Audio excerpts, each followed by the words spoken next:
আজকে সমতলের part beta নিয়ে আলোচনা করছি। প্রথমেই তোমরা দেখতে পাচ্ছ যে সূত্রগুলোর ব্যাপারে বলে দিই। সূত্রের ক্ষেত্রে দেখতে পাচ্ছ যে এখানে দুটো সমতল দেওয়া আছে, দুটো সমতল, এখানে একটা সমতল, এখানে একটা সমতল দেওয়া আছে। এবার এই দুটো সমতলের ক্ষেত্রে তাদের মধ্যবর্তী কোণ কি করে বের করানো হয়, এখানে ছবিটাও দিয়েছে। এখানে দেখতে পাচ্ছ যে দুটো সমতল দেওয়া আছে, এখানে একটা সমতল, এখানে একটা সমতল দেওয়া আছে, এদের মধ্যবর্তী কোণ থিটাও দেওয়া আছে। তাহলে এদের কোণ নির্ণয়ের সূত্রটা কি হবে? এই কোণ নির্ণয়ের সূত্র থেকে অনেকগুলো সূত্র বেরোবে। তাহলে এখানে আমি যদি একটা ছবির মাধ্যমে সেটাকে বোঝানোর চেষ্টা করি,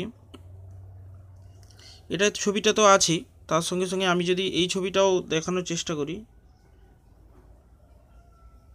তাহলে এই সমতলের অভিমুখ কোন দিক বরাবর কাজ করবে? লম্বাভিমুখী কাজ করবে। আর একটা সমতল যদি আমি একটা ভেবে নিই যে এরকম ধরো সমতলটা আছে, তাহলে এর অভিমুখও লম্বাভিমুখী কাজ করবে এইভাবে, এটাও এইভাবে কাজ করছে।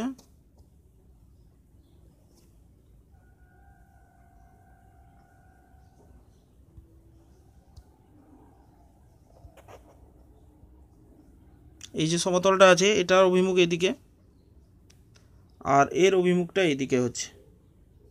তাহলে এদের মধ্যবর্তী একটা কোণ উৎপন্ন হচ্ছে। তাহলে দুটো সমতলের মধ্যবর্তী কোণ তাহলে উৎপন্ন হচ্ছে থিটা। এদিক দিয়েও হয়, দুরকম দিক দিয়ে মেজারমেন্ট করা হয়। একটা হচ্ছে দুটো সমতলের, এটা হচ্ছে এখান থেকেও সেই একই ব্যাপার করা যায়। এই সমতলের অভিমুখ এই দিক বরাবর কাজ করবে, এই সমতলের অভিমুখ এই দিক বরাবর কাজ করে, এদের মধ্যবর্তী যে কোণ উৎপন্ন হচ্ছে সেটা থিটা কোণ উৎপন্ন হচ্ছে, থিটা কোণ উৎপন্ন হচ্ছে। তাহলে এটা যদি বলি এটার অভিমুখ এই দিক বরাবর, এটার অভিমুখ এই দিক বরাবর, তাহলে এদের মধ্যবর্তী তোমরা দেখো একটা কোণ উৎপন্ন হচ্ছে থিটা। তাহলে এখানে যে কোণ উৎপন্ন হবে এখানেও সেই একই কোণ উৎপন্ন হবে। তাহলে এই যে কোণটা উৎপন্ন হচ্ছে এর সূত্রটা কেমন করে আসছে? এই সূত্রটা হচ্ছে এই যে সূত্রটা তোমাদের দেওয়া আছে, cos θ = a1 a2।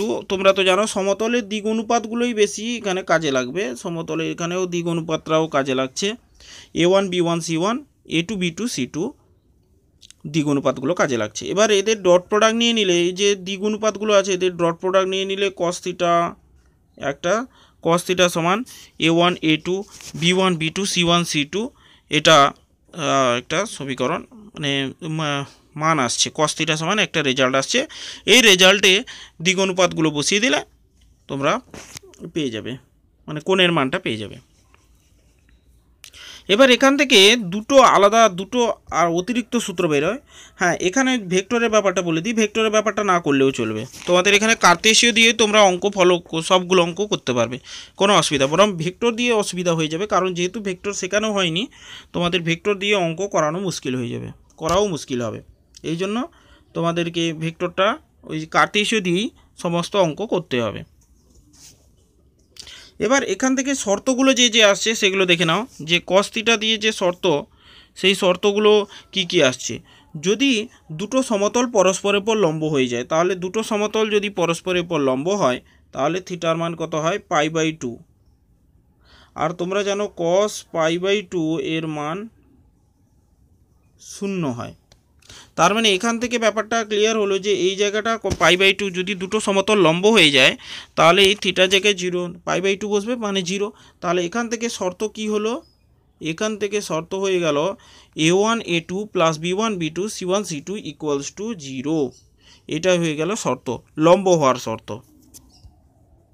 তাহলে এখান থেকে তোমরা দেখতে পেলে যে কার্তেশীয় রূপ হচ্ছে, এই কার্তেশীয় রূপ এটা প্রচুর অঙ্ক করার কাজে লাগবে। তোমাদের এই যে অনুশীলনী যে অঙ্কগুলো করবে তখন এটা খুব কাজে লাগবে। ভেক্টর রূপটা আছে কিন্তু ওটা তোমরা যেহেতু ভেক্টর করানো হয়নি ওটার কোনো গুরুত্ব আর থাকলো না। কার্তেশীয় রূপ হচ্ছে a1 a2 + b1 b2 c1 c2 = 0। এটা হচ্ছে ব্যাপার।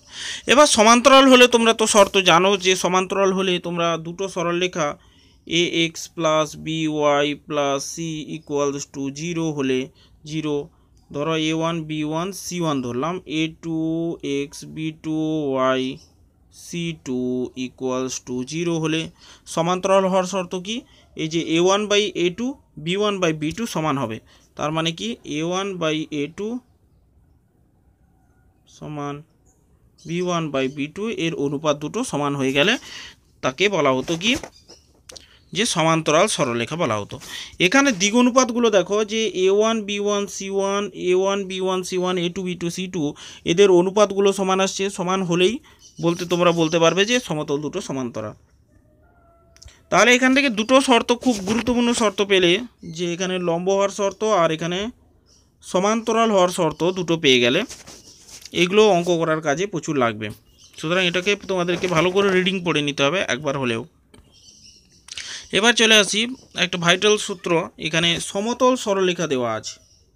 সমতল সরলরেখা দেওয়া থাকলে এদের মধ্যবর্তী কি করে আমরা কোণের মান বের করব সে ব্যাপারে এখানে বলা আছে। মধ্যবর্তী কোণের কি করে বের করানো যায় সেটা দেখো। যে দুটো সমতল আছে, সরলরেখা একটা সমতল আছে, একটা ছবিটা দিয়ে তোমাদের যদি বোঝাই, এটা একটু আলাদা সূত্র হবে। পুরো স্ট্রাকচার একই, এই স্ট্রাকচারটা একই পাবে, এই স্ট্রাকচারটা একই পাবে, কিন্তু এটা কস থিটার জায়গায় সাইন থিটা পাচ্ছ। এটারও কারণ আছে, ওই একই সূত্র থেকেই এসছে, কিন্তু ওটাকে কিভাবে আনানো হয়েছে ওই ছবির মাধ্যমে তোমরা বুঝতে পারবে। ছবিটা আমি যদি দেখাই, এই যে এখানে ছবিটা আছে, দেখো এখানে ছবিতে বলেছে যে একটা সমতলের অভিমুখ, সমতলের ক্ষেত্রে অভিমুখ দিক অনুপাত কোন দিক বরাবর কাজ করে? এই দিক বরাবর কাজ করবে।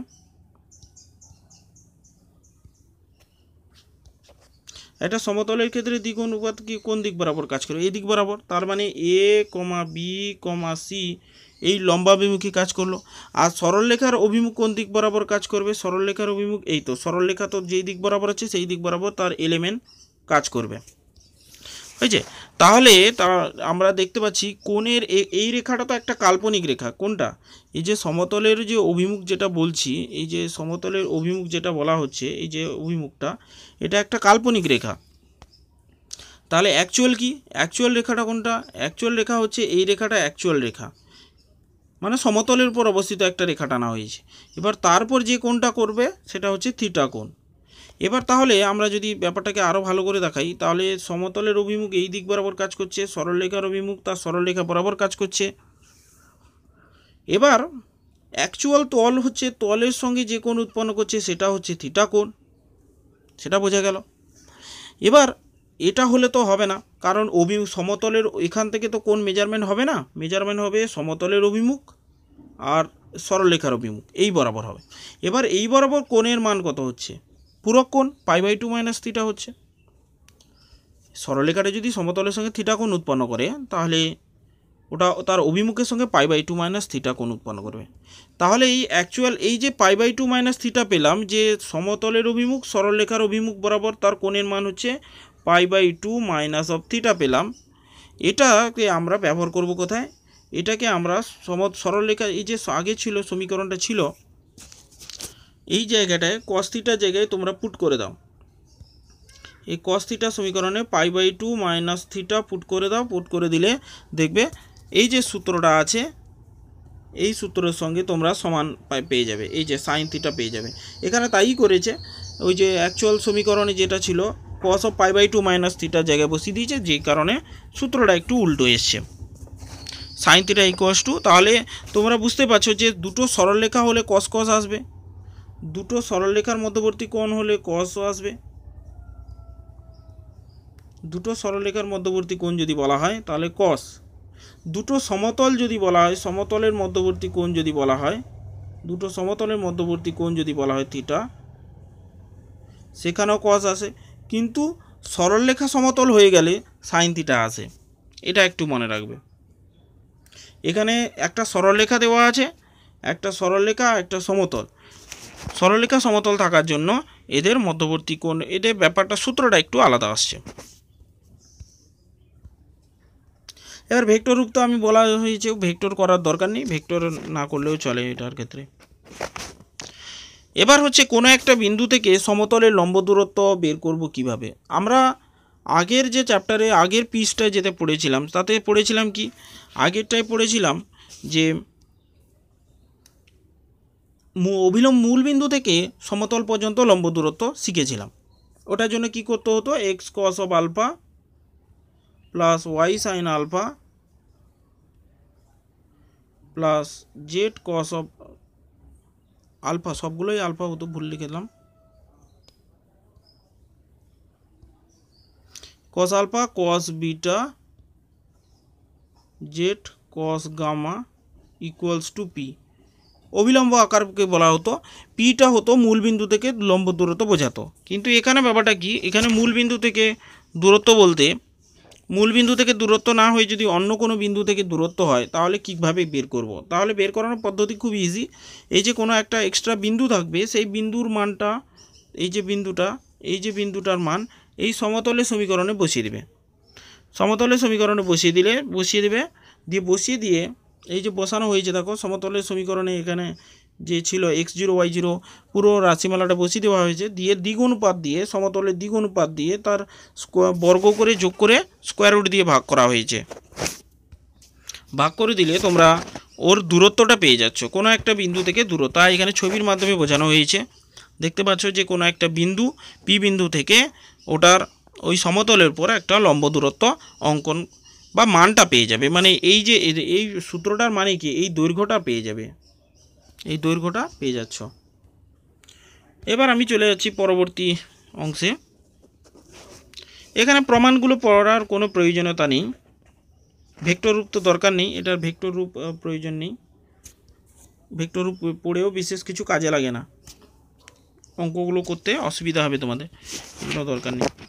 এবার হচ্ছে কি, দুটো সমতলে ছেদক সরলরেখা, আচ্ছা দুটো সরলরেখা যেখানে ছেদ করে, দুটো সমতল যেখানে ছেদ করে সেখানে কি উৎপন্ন হয়?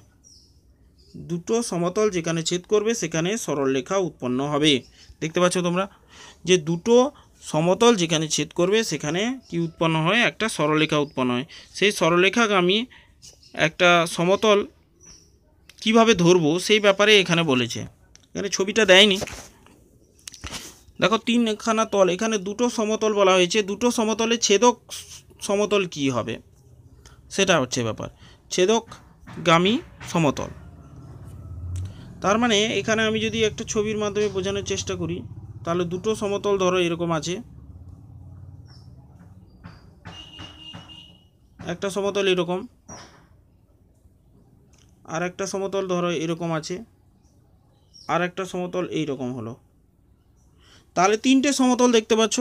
তাহলে এটা একটা, এটা একটা, আর এটা একটা, তিনটে সমতল। এই তৃতীয় সরলরেখাটা কিভাবে ধরবো তার পদ্ধতিটা এখানে বলেছে। এই যে সূত্রের মাধ্যমে ল্যামডা, প্রথমটা সমীকরণের ফার্স্ট পার্ট আর সেকেন্ড পার্টকে জোড়া হবে ল্যামডা দিয়ে, প্লাস ল্যামডা দিয়ে জুড়ে দিলে সেটা এই যে দেখো সমীকরণটা পেয়ে গেলাম।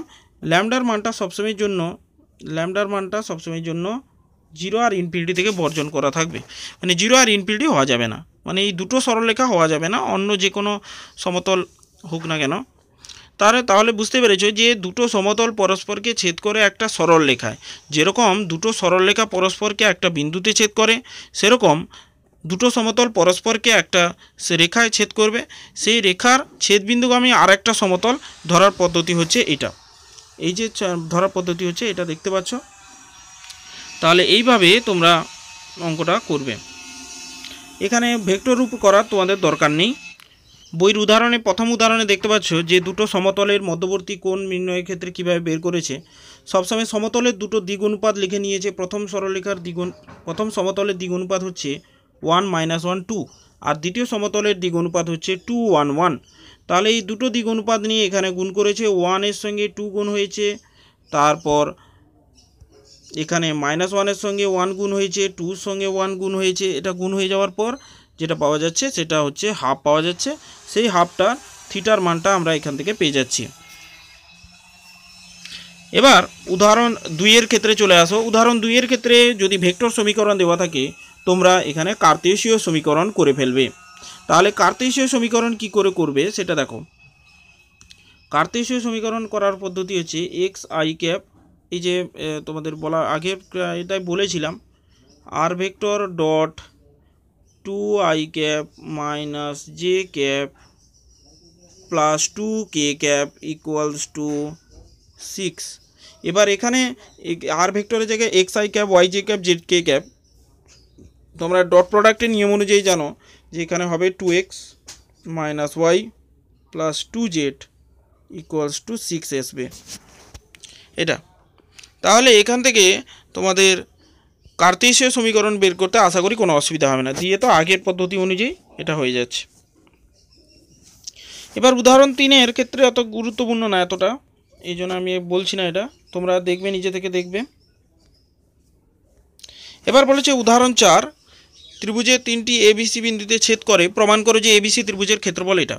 এবার এবিসি ত্রিভুজের ক্ষেত্রফল বলেছে, তাহলে এখান থেকে ওই যে ত্রিকোণমিতির নলেজটাকে কাজে লাগানো হয়েছে। তোমাদের এটা ত্রিকোণমিতির নলেজটা ছিল গিয়ে ত্রিভুজের ধর্মাবলী, ওই ধর্মাবলী চ্যাপ্টার থেকেই এখানে নেওয়া হয়েছে। সূত্রটা খুবই ইজি, আমি বলে দিচ্ছি কিভাবে করবে। একটা ত্রিভুজ এবিসি যদি একটা ত্রিভুজ হয়, এটা যদি এ হয়,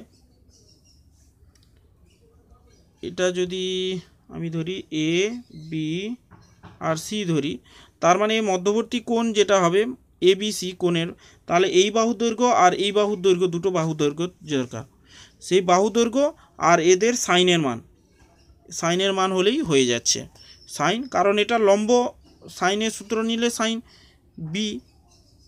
বি নেওয়া হচ্ছে। সাইন বি হলে লম্ব, এই যে লম্বটা পাবে আর ভূমিটা পাওয়া যাচ্ছে, বিসি ভূমি। তাহলে এখানে দেখতে পাচ্ছ যে সাইন এবিসি এর মানটা কি করে বের করানো হচ্ছে ক্যালকুলেশন করে। এবার বিসি ভেক্টর দিক অনুপাতগুলো বলেছে, এবার সেই কসটা বের করে নিবে। কস তো তোমরা জানো যে কোন সূত্র দিয়ে বের করানো হবে, কসের সূত্রটা। কসের সূত্র কি করে বের করানো হবে সেটা তো এক্ষুনি দেখলেই যে কসের কি করে বের করানো হবে। তারপর সেখান থেকে সাইন বের করে ফেলবে, সাইনের সূত্র বের করে এখানে বসিয়ে দিবে। এই যে সূত্র বলা হলো, সাইনের সূত্রে বসিয়ে দিলে ক্যালকুলেশন করলে চলে আসবে। একটু নিজেরা দেখবে এটা। এবার এখানে বলেছে দেখো ল্যামডা এর মান কত হলে এত এবং এত সমতল দুটি পরস্পর লম্ব। এখানে ভেক্টর আকারে বলেছে, কিন্তু আমরা এটাকে কার্তেশীয় করো। কার্তেশীয় সেই একই, এখানে এই স্টেপটা বাদ যাবে, এখান থেকে পুরোটা। কার্তেশীয়র ক্ষেত্রে কি করবে, এই যে দিক অনুপাত আছে 1 আর এটা, তাহলে ডট প্রোডাক্টটা নিয়ে নিলে, ডট প্রোডাক্ট নেওয়া মানে হচ্ছে আই ক্যাপের সঙ্গে আই ক্যাপ, জে ক্যাপের সঙ্গে জে ক্যাপ, কে ক্যাপের সঙ্গে কে ক্যাপ। তাহলে এইভাবে যদি দেখো, তাহলে ডট প্রোডাক্ট নিয়ে নিলে ওটা ল্যামডার মানটা পেয়ে যাবে। ওটা তোমরা কার্তেশীয় করে নিয়েও তোমরা করতে পারো, ওতে কোনো অসুবিধা কিছু নেই, অঙ্ক ভুলও হবে না, অঙ্ক ঠিক হিসেবে ধরা হবে। এরপর আমরা চলে যাচ্ছি পরবর্তী অঙ্কে। উদাহরণ 6 তোমরা দেখতে পাচ্ছ -1 -1 2 বিন্দুগামী এবং এত এত সমতল দুটির উপর লম্ব সমতল দুটি সমীকরণ। তাহলে তোমরা জানো যে কোনো একটা বিন্দুগামী সমতলের সমীকরণ, এখানে আলাদা সমীকরণ ধরেছে, অবশ্যই তাতে কিছু ব্যাপার নেই, তোমরা চাইলে এটাও ধরতে পারো। a ইন্টু এক্স প্লাস ও 1 কোনো একটা বিন্দুগামী সমতলের সমীকরণ, a ইন্টু এক্স প্লাস ও 1, b ইন্টু ওয়াই প্লাস ও 1, c into z minus of D, z minus of 2, D নয় জেড মাইনাস অফ 2। এই যে কোনো একটা বিন্দুগামী সমতলের সমীকরণ ধরেও করতে পারো। এবার এই যে দ্বিগুণ অনুপাতটা হচ্ছে সেটা কার কার পর লম্ব হচ্ছে, সেটা এটার পর লম্ব হচ্ছে, এটার পর। তাহলে 3 into a plus 2 into b minus 3 into c equals to 0। এটার ক্ষেত্রে 5 into a minus 4 into b, তারপর সি ইকুয়ালস টু 0। এবার এই দুটোর ক্ষেত্রে বজ্রগুণন পদ্ধতিতে এবিসি এর মান বের করে নিয়ে পুরো 1 নম্বর সমীকরণ যেরকম বলেছিলাম তাতে বসিয়ে দিলে চলে আসবে উত্তর। এখানে আলাদাভাবে করেছে, তোমরা বই থেকে অনুযায়ী করতে পারো, বা যে পদ্ধতি আমি বললাম সেই পদ্ধতি অনুযায়ীও করতে পারো, তো অসুবিধা কিছু নেই। এবার এখানে বলেছে দেখো উদাহরণ 7 বলেছে এগুলোকে সবগুলোকে কার্তেশীয় করে নেবে। কার্তেশীয় করলে হবে, এখানে হবে 2x minus 3y plus 4z equals to 1 পেলে, এখানে x minus y plus 4 equals to 4, এটা একটা। তাহলে এই দুটো সমতলের ছেদগামী সমতল আগে বের করবে। আর এখানে করেছে, এখানে ভেক্টর রূপে করেছে, তোমরা কার্তেশীয়তে করে নিবে, যে কার্তেশীয়তে যেহেতু তোমাদের শেখানো হয়েছে কার্তেশীয় দিয়ে করবে। এটা ছেদকগামী সমতলের সমীকরণ ধরে নিয়ে সেই ছেদক জায়গায়, ছেদকের ক্ষেত্রে ভেক্টর বলেছে, ভেক্টরের ক্ষেত্রে তো তোমরা জানো যে আর ভেক্টর দিয়েও করতে পারো, আর ভেক্টর দিয়েও করতে পারো, বা কার্তেশীয় করে নিয়েও করতে পারো। এটা আমি অনুশীলনীতে দেখিয়ে দেবো কীভাবে করতে হবে। এটা ভেক্টর রূপে এরকম করা যাবে না, তোমরা পারলে করবে, না হলে আমি কার্তেশীয় দিয়ে দেখিয়ে দেবো। এখানে দেখো কার্তেশীয় দিয়ে দিয়েছে, যে উদাহরণ 8 বলেছে কি, এই যে দুটো সমতল দেওয়া আছে, এই দুটো সমতলের ক্ষেত্রে সমতল দুটি ছেদক সরলরেখাগামী সমতল।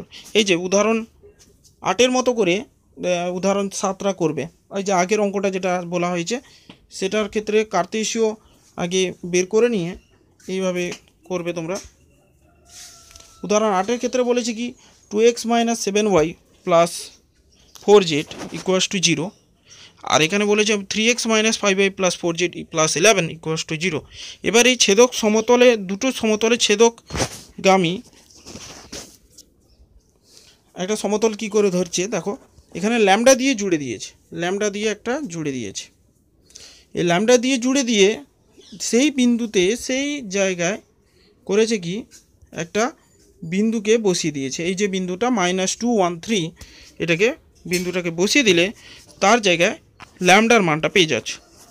এবার এই ল্যামডাকে আবার অরিজিনাল প্রথম সমীকরণে যদি বসিয়ে দাও, বসিয়ে দিলে উত্তর চলে আসবে। সুতরাং খুব সহজ অঙ্ক ছিল এটা। এই যে উদাহরণ 7টাও তোমরা কার্তেশীয় করে ওই যে ল্যামডা দিয়ে সমীকরণটা ধরবে, দিয়ে এরপর লম্ব হওয়ার শর্তটা লাগিয়ে দিবে, দিলে হয়ে যাবে। সবগুলো ভেক্টর যেগুলো আছে সবগুলো কার্তেশীয় দিয়ে করা যাবে। এখানে বলে যে মূল বিন্দু থেকে একক দূরত্বে অবস্থিত এত সমতল দুটি ছেদক সমতলের সমীকরণ, এটাও তোমরা সেই কার্তেশীয় বানিয়ে নিবে। x + 3y + 6 = 0 এটা, আর পরেরটা হচ্ছে 3x - y + 4z না কত আছে +-4z = 0 এটাও আছে। এবার এই দুজনের ছেদকগামী সমতলের সমীকরণ কি হবে, তাহলে ছেদকগামী সমতলে এই দুটো পার নিয়ে নেবে, দিয়ে ল্যামডা দিয়ে যোগ করে দেবে, আর এটা বাদ, তাই তো। এই ছেদকগামী সমতল কোন মূল বিন্দু থেকে একক দূরত্বে আছে, তাহলে মূল বিন্দু থেকে তার দূরত্ব বের করলে দিয়ে তোমরা এটা নিজেরা একটু করার চেষ্টা করবে। এখানে ভেক্টর দিয়ে করেছে, এখানে ভেক্টর দিয়ে করার দরকার নেই, আমি প্রথম থেকে বলেছি, যদি পারো তো ভালো। এবার এখানে উদাহরণ 10 বলেছে 102 ও 230 বিন্দু দুটি থেকে সমদূরবর্তী একটি সমতলের সমীকরণ নির্ণয় করে যখন বিন্দু দুটি সংযোগ সরলরেখা সমতলের উপর লম্ব হচ্ছে। তাহলে এই দুটো যে বিন্দু আছে, এই দুটো বিন্দু থেকে সমদূরবর্তী একটা সমতলের সমীকরণ জানতে চাইছে যখন বিন্দু দুটির সংযোগ সরলরেখা সমতলটির উপর লম্বভাবে অবস্থিত। তাহলে এখানে খুব ভালো একটা অঙ্ক দিয়েছে, এই অঙ্কগুলো খুব ইম্পর্টেন্ট। তোমরা এটা করবে কিভাবে সেটা বলে দিই। এবার এই দুটোর বিন্দুর দিক অনুপাত আগে জেনে নিই, তবে আগে সমতলের অভিমুখটা জানতে হবে। আগে সমতলটা হয় এরকম করে, সমতলের অভিমুখ হয় লম্বাভিমুখী। এবার বলেছে কি এই যে দুটো বিন্দু বলেছে, বিন্দু দুটির একটি সমতলের সমীকরণ নির্ণয় করে যখন বিন্দু দুটি সংযোগ সরলরেখা সমতলের উপর লম্ব। তার মানে একটা বিন্দু যদি 102 হয়, আর একটা বিন্দু হচ্ছে 230,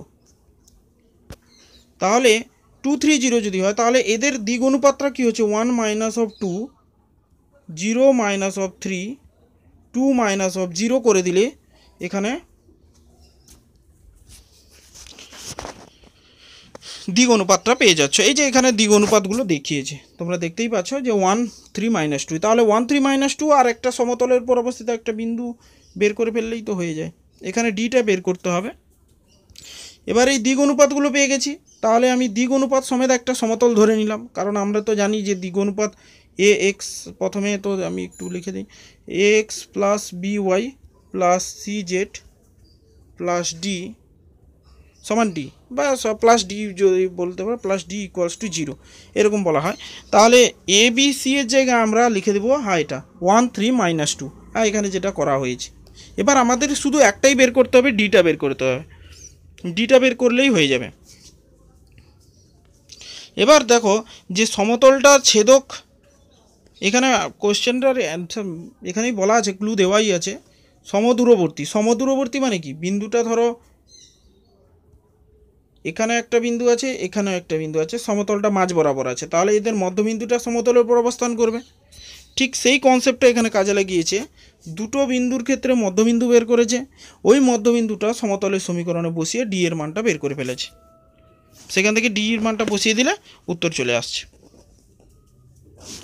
এবার এখানে উদাহরণ 11 ক্ষেত্রে তোমরা দেখতে পাচ্ছ, উদাহরণ 11 ক্ষেত্রে এখানে বলেছে কি যে x-1 দুটো, একটা সরলরেখা সমীকরণ দিয়েছে আর একটা সমতলের সমীকরণ দিয়েছে।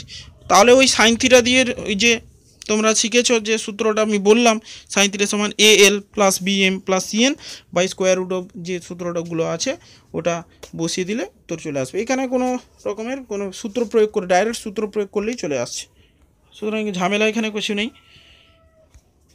এরপরে 12 দাগের অঙ্ক যে বলেছে, একে ভেক্টর বলেছে। ভেক্টর, এই অঙ্কটা দেখো ভেক্টরে একই অঙ্ক। এই যে দেখো এটা হচ্ছে কার্তেশীয় দিয়ে 11 দাগটা, 12 দাগটা ভেক্টরের অঙ্ক। ভেক্টরের অঙ্কটা কত বড় দেখো, ভেক্টরের অঙ্ক যথেষ্ট বড় আর কমপ্লিকেটেড। তোমাদের দুরকমভাবে করতে গেলে অনেক সময় চলে যাবে, তার থেকে বেটার হচ্ছে এই যে ভেক্টর সমীকরণ দেওয়া আছে একে কার্তেশীয় বানিয়ে নাও, দিলেই ঝামেলা শেষ। তোমাদের ভেক্টরে কার্তেশীয় সমীকরণ বানানোর সময় আমি বলেছিলাম এটা বিন্দুকে রিপ্রেজেন্ট করে, এটা দিক অনুপাতকে রিপ্রেজেন্ট করে। তাহলে এইটা যদি দিক অনুপাত আর বিন্দুকে রিপ্রেজেন্ট করে, এখান থেকে তাহলে সরলরেখা সমীকরণ বানানো সহজ। তাহলে এখানে কত আছে, 2, ফার্স্টেটা 2 আছে, তাহলে 2 লিখে ফেলো। y মাইনাস 2 আছে, তাহলে প্লাস 2 হবে, সমান। এবার আছে কি সমান z মাইনাস অফ 3 আছে, এটা পেলাম z মাইনাস অফ 3। এই যে এখানে যেহেতু বিন্দুগুলো যেহেতু এগুলো আছে, সুতরাং এগুলো হচ্ছে। এবার দিক অনুপাতগুলো কী হবে, 1 - 1 4, 1 - 1 4। দেখো সমতল সরলরেখা সমীকরণ পেয়ে গেলাম। আর সমতলের সমীকরণ তো তোমাদেরকে বলেছি যে কার্তেশীয় বানিয়ে নিবে, কার্তেশীয় বানিয়ে নিয়ে 11 দাগের মতো করে দিবে, উত্তর হয়ে যাবে।